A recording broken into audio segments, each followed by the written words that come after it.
নিজের দামটা ধরে রাখবেন। লোকে আপনাকে হয়তো অহংকারী বলবে, তাতে কি? একটু আধটু অহংকার থাকা ভালো। যেটা অন্যের কাছে অহংকার, সেটা আপনার কাছে ব্যক্তিত্ব।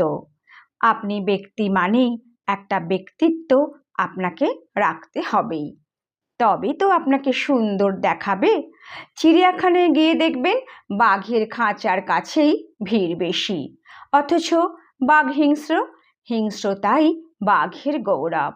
সাপুড়ে সাপ খেলায় বিষধর সাপকে কাছে রাখে। কখনো দেখেছেন ঢোড়াকে নিয়ে খেলা দেখাচ্ছে? কাঁটা আছে জেনেও গোলাপকে কেউ অবহেলা করেছে?